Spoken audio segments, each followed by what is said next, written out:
बिस्मिल्लाहिर्रहमानिर्रहीम। Dear student, आपका teacher Mohammad Liaquat मेरे साथ मेरे हेल्प के लिए हैं मोहम्मद रायम अली और मोहम्मद हनीफ अली।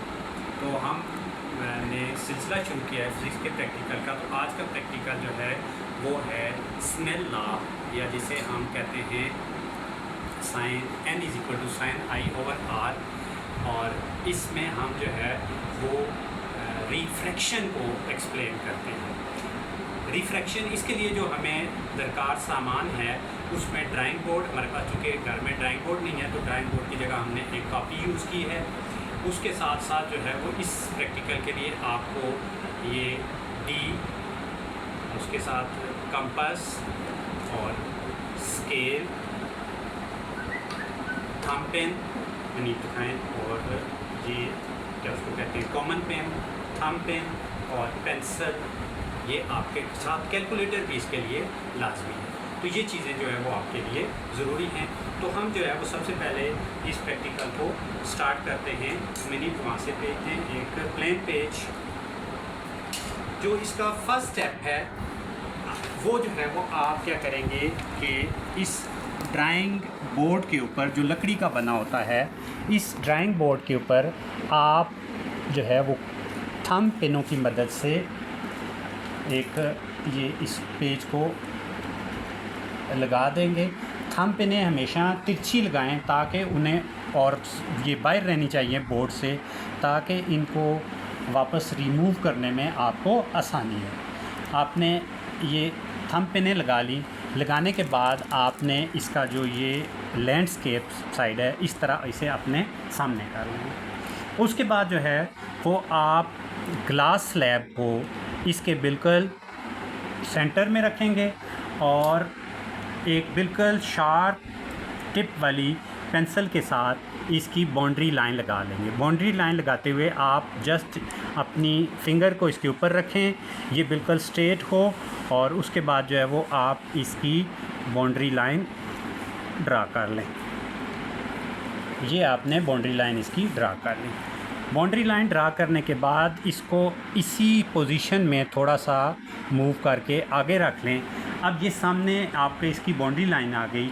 अब आपने क्या करना है, इसके हाफ से थोड़ा करीब एक तिरछी लाइन लगानी है जो इसकी बाउंड्री तक आए। ये आपने यहाँ पर स्केल रख के एक तिरछी लाइन लगा दी मुनासिब, जो उसकी बाउंड्री लाइन को टच कर ली है। इस लाइन के ऊपर जो है वो आपने दो कॉमन पेनें जो है वो लगानी हैं। इसके ऊपर से मूव करने के लिए मुझे कोई चीज़ दीजिएगा जी। इसमें किसी कपड़े वगैरह से आप कर सकते हैं, ताकि ये आपने एक पेन, ये इससे तकरीबन 1.5 से 2 सेंटीमीटर, और फिर दूसरी जो है वो उसके बाद बिल्कुल 1.5 से 2 सेंटीमीटर बिल्कुल जो आपने लाइन लगाई है उसके अंदर आ जाएं। ये आपने दो पेनें, और ये बिल्कुल एरेक्ट हों, सीधी हों, ये आपने लगा ली। लगाने के बाद जो है वो आप इस ग्लास स्लैब को वापस इसकी बाउंड्री लाइन के ऊपर ले आएंगे। लाने के बाद आपने इन दोनों पेनों का इमेज जो है वो उसकी दूसरी साइड से देखना है कि ये कोइंसाइड कर रही हैं या नहीं। यहाँ से